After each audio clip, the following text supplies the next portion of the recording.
plongez dans les profondeurs fascinantes de l'océan, où se cache un monde incroyable et méconnu, celui de l'hermaphrodisme successif chez les poissons, ce phénomène extraordinaire, qui permet à certaines espèces de changer de sexe au cours de leur vie, est un véritable tour de force de l'évolution. Imaginez un instant, vous êtes un poisson clown vivant paisiblement dans votre anémone.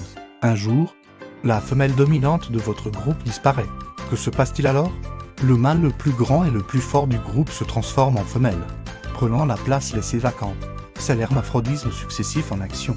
Une stratégie adaptative fascinante qui défie notre compréhension traditionnelle des sexes dans le règne animal. Mais pourquoi certains poissons ont-ils développé cette capacité étonnante? La réponse réside dans l'optimisation de leur succès reproductif.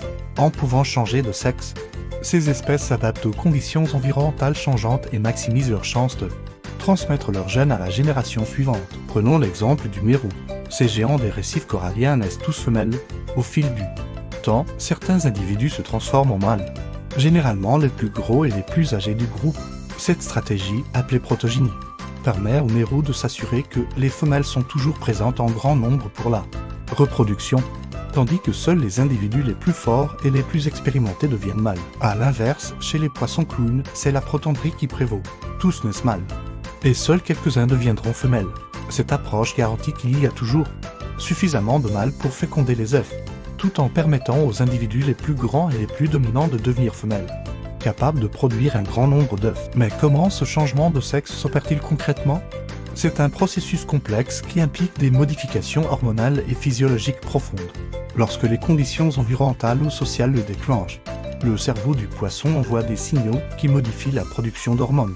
Ces changements hormonaux entraînent alors une transformation des organes reproducteurs, qui peut prendre de quelques jours à plusieurs mois selon les espèces. Ce qui est particulièrement fascinant, c'est que ce changement n'est pas seulement superficiel, les organes internes se réorganisent complètement, les gonades se transforment, et même le comportement du poisson évolue pour correspondre à son nouveau sexe. C'est une véritable métamorphose digne des plus grands tours de magie de la nature. L'hermaphrodisme successif n'est pas un phénomène marginal, on estime qu'environ 2% des espèces de poissons possèdent cette capacité. Cela représente des centaines d'espèces réparties dans différentes familles, des labres aux mérous en passant par les poissons perroquets. Cette diversité soulève de nombreuses questions évolutives.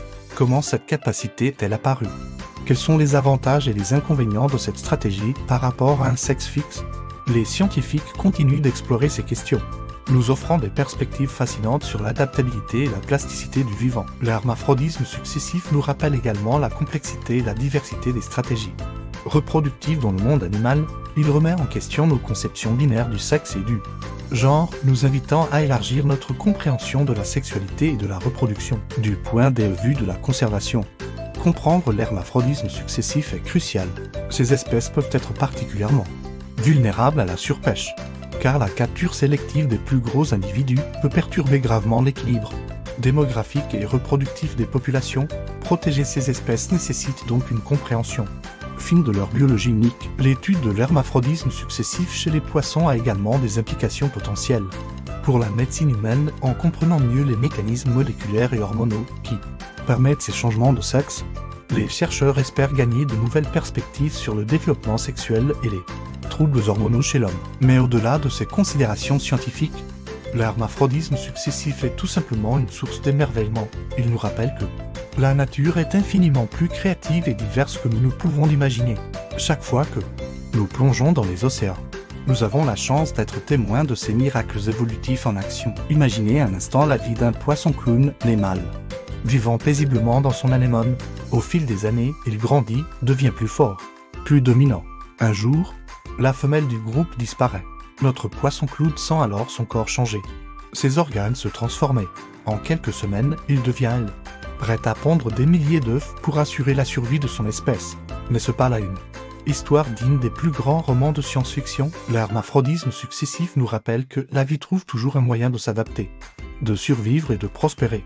C'est un témoignage de la résilience et de l'ingéniosité de l'évolution, une source d'inspiration pour nous tous face aux défis de notre propre existence. Alors, la prochaine fois que vous observerez un aquarium ou que vous plongerez dans les eaux cristallines d'un récif corallien, prenez un moment pour réfléchir à ces incroyables créatures, derrière leurs couleurs éclatantes et Leur forme gracieuse se cache peut-être un secret fascinant, la capacité de transcender les limites du sexe, de se réinventer au gré des nécessités de la vie. L'hermaphrodisme successif chez les poissons est bien plus qu'une simple curiosité biologique.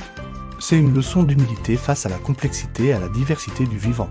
Un rappel que la nature a encore beaucoup à nous apprendre sur l'adaptabilité, la flexibilité et la résilience. En explorant ce phénomène fascinant, nous ouvrons une fenêtre sur un monde de possibilités évolutives. Un monde où les frontières entre les sexes sont fluides et où la vie s'exprime dans toute sa diversité créative. C'est un voyage qui nous invite à remettre en question nos certitudes, à élargir notre compréhension du vivant et à nous émerveiller devant l'ingéniosité de la nature. Alors continuons à plonger, à explorer et à nous émerveiller. Car c'est dans ces profondeurs, dans ces recoins méconnus de la vie marine, que se cachent peut-être les clés pour comprendre notre propre existence et notre place dans le grand ballet de l'évolution. Like, share, subscribe to infinitum.